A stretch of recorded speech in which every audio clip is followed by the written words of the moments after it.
jika masa jabatan kepala desa menjadi 8 tahun, bagaimana mencegah agar tidak muncul raja-raja kecil di daerah? Kami akan bahas bersama mantan Dirjen Otonomi Daerah Johermansyah Johan dan anggota Balik DPR dari fraksi PKS Mardani Alisera.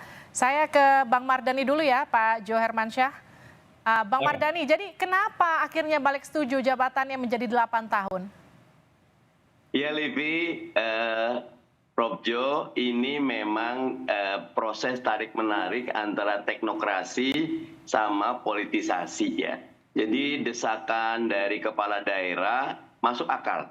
Mereka merasa waktu recovery-nya itu terlampau pendek, 6 tahun itu bisa, karena lingkupnya kecil desa, pembelahannya agak tajam. Sehingga mereka berharap waktu kerjanya menjadi sedikit. Belum bekerja sudah pilkades lagi. Belum lagi memang ini catatan besar kami. Kami menginginkan pilkades Prof. Jo itu murah dan mudah. Nggak seperti sekarang. Yang high cost, yang akhirnya money politiknya tinggi. Dan karena desakan-desakan ini, agak lucu kemarin itu ada 11 negatifnya kalau 8 atau 9 tahun. Tapi cuma 2 keuntungan kalau 8 tahun. Keuntungan pertama efisiensi. Keuntungan kedua, masa recovery-nya jadi cepat dan ada masa pembangunan. Tapi kekurangannya ada 11 kemarin di draftnya punya pemerintah. Tapi karena memang kuat sekali tekanan, terjadilah kondisi diketuk palu semalam. Tetapi kami mengingatkan ini jadi peluang juga. Kalau kita bisa bikin pilkades murah dan mudah, maka orang-orang terbaik akan mampu memimpin desa. Gitu lebih. Iya, tapi bukankah terlalu lama jika 8 tahun dan bisa dipilih lagi 2 kali, artinya 16 tahun? Betul, kemarin asas desa itu kan dia kuat, mandiri, demokratis. Nah, karena desakannya semua pengen 9 tahun, oleh Kemendagri maunya tetap 6, tapi ketemu titik tengahnya di 8. Katanya di tahun 79, di Undang-Undang tahun 79 desa tahun 79 juga ada opsi 8 tahun itu. Tapi kalau buat saya ini memang quote and unquote kemenangan teman-teman kepala desa yang terus menerus, walaupun kami coba melakukan proses teknokrasinya di PP-nya nanti. Baik, saya ke Prof. Jo. Prof. Jo, dampaknya apa sih kalau jabatan ini jadi terlalu lama? Karena kalau 2 kali artinya jadi 16 tahun, dalam satu periodenya 8 tahun. Ya, yang pertama itu kemungkinan penyalahgunaan wewenangnya makin lama ya, makin banyak gitu ya. Dengan 6 tahun aja sekarang kita tahu banyak kepala desa yang kena kasus hukum, apalagi mengelola dana desa yang 1 miliar, dan kemudian kita dengar juga akan ditingkatkan menjadi 2 miliar tanpa perbaikan signifikan terhadap tata keuangan desa. Kita tidak tahu bahwa sekretaris desa, kepala seksi di sana itu adalah tim suksesnya kepala desa. Jadi nggak mampu mengelola keuangan desa secara prudent ya, secara objektif. Itu pertama. Yang kedua, mandeknya demokrasi di desa. Pada desa itu adalah tumpuan untuk demokrasi di level paling bawah kan. Nah, otonomi desa adalah berbasis kepada asal usul dan tradisi. Jadi itu menjadi dikesampingkan. Jadi menurut saya kalau basisnya adalah kepada pengalaman undang-undang zaman Orde Baru, undang-undang yang ada nomor 5 tahun 79, itu kita keliru. Zaman Orde Baru itu kan sentralistik ya, 2 kali 8, kemudian politik desa itu menjadi daerah basis untuk pemenangan pemilu dari partai golongan karya zaman itu. Kepentingan politiknya sangat kuat.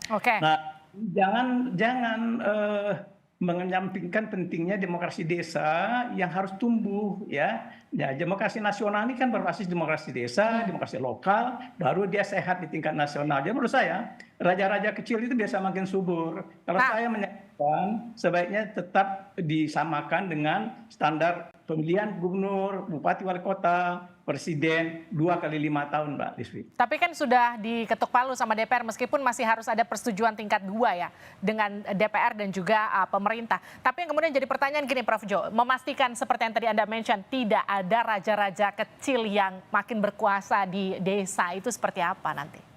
Nah itu dia. Jadi bisa nggak desa itu punya kontrol pengawasan yang kuat dari masyarakat desanya sendiri. Dalam praktek, power kepala desa itu sangat besar dan orang nggak berani men-challenge dia di level desa, di mana masyarakat sipilnya belum tumbuh dan kuat ya.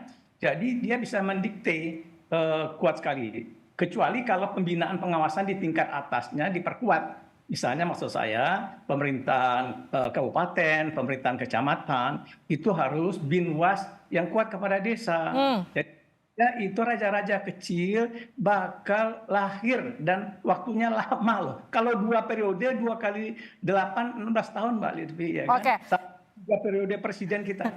Baik, saya ke Bang Mardhani. Bang Mardhani, ini koreksi saya kalau data saya salah. Di 2019 itu kepala desa yang terjerat kasus korupsi dana desa 45 kades. 2020 itu naik jadi 132 kepala desa. Di 2021 naik lagi jadi 159 kepala desa. Dan di 2022 174 kepala desa. Ini kena kasus korupsi dana desa. Dan sekarang yang 1 miliar justru dinaikkan menjadi 2 miliar. Jangka waktu mereka berkuasa bahkan diperpanjang. Lalu bagaimana kemudian pola pengawasannya supaya kepala desa ini nggak makin banyak yang terjerat? Karena tiap tahun jumlahnya selalu meningkat.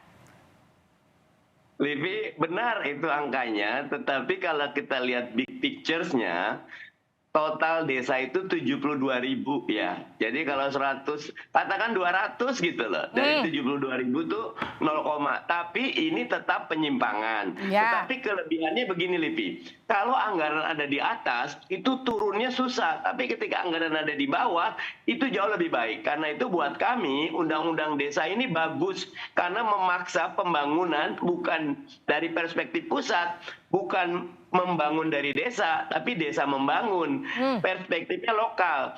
Dan saya setuju untuk urusan demokratisasi justru nyun sewu Prof. Jo, ini bagus sekali. Ketika pemilu dijalankan tanpa persiapan yang baik, yang terjadi itu tadi high cost politik, oligarki politik, interlocking politik sampai kepada involutif politik. Nah, kita pengen desa itu tidak kena penyakit itu. Makanya kita coba eksperimen 8 tahun ini memang kepanjangan. Tetapi mudah-mudahan healing sosialnya bisa terjadi dan kita perkuat juga di BMD, Badan Musyawarah Desa. Kita minta Dirjen Bina Desa, Prof. Jo sangat tahu itu yang ada di Kemendagri, betul-betul berperan. Bahkan semalam Kementerian Keuangan sudah menyiapkan mekanisme dana desa ini bisa tambah, bisa kurang tergantung dari prestasi. Kalau berprestasi, bagus, tambah. Jadi kalau kita punya 3 anak, Lipi, 1 nakal, seringkali pikiran kita kepada yang 1. Padahal yang 2 itu baik. Nah, kita lagi ingin yang 2 ini yang kita perhatikan, yang 1 yang dihukum. Tapi kan bagaimanapun kita tetap harus ada perbaikan. Karena kalau misalnya dari sisi, katakanlah dari sisi masa mereka berkuasa sudah diperpanjang menjadi 8 tahun. Dari sisi anggaran sudah ditambah. Tapi kan kita juga punya PR pengawasan supaya kemudian pengawasannya juga tetap berjalan. Karena secara logika ketika sesuatu itu mudah disalurkan ke bawah, itu juga mudah disalahgunakan. Nah, bagaimana kemudian pengawasan ini nanti lebih detailnya, Bang Mardhani? Livi, suaranya nggak kedengeran? Nah, ketika itu mudah disalurkan, itu juga akan lebih mudah untuk disalahgunakan. Pengawasannya akan seperti apa, Bang? Lipi boleh ulang, tadi ada telepon masuk, maaf sekali. Baik, ketika sesuatu itu mudah disalurkan, itu juga mudah disalahgunakan. Nah, bagaimana pengawasannya? Asas transparansi.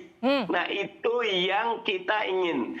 Di undang-undang ini, maka desa harus menyiapkan dana desa kemana saja, alokasi per RW-nya atau per dusunnya seperti apa. Itu diumumkan di publik, semua bisa tahu, semua bisa mengawasi. Sehingga dengan di undang-undang ini kita ingatkan, bahkan Kementerian Keuangan Prof. Jo, siltapnya selama ini gaji kepala desa dan perangkat itu nyangkut di kabupaten. Oke. Sekarang mereka langsung ke rekening desa. Artinya kita udah, ayo, kita udah kasih wewenang, kita kasih anggaran, kita gaji dengan baik, kita minta transparansi, kita minta profesionalitas, Baik. kita minta mereka benar-benar membangun desa. Begitu, Livi. Bang Mardhani, ini kan 8 hari jelang pemilu ya. Boleh nggak kalau kita berasumsi ini karena tekanan elektoral sampai akhirnya DPR ketok palu, dana desa ini kemudian disetujui? Meskipun di paripurnanya masih belum ya? Belum ada pengambilan keputusan tingkat 2. Kami masih ada waktu untuk mengawasi, merevisi, bahkan memperbaiki. Oke. Terima kasih Prof. Jo, terima kasih juga Bang Mardhani sudah hadir di Sapa Indonesia Malam, sehat-sehat selalu.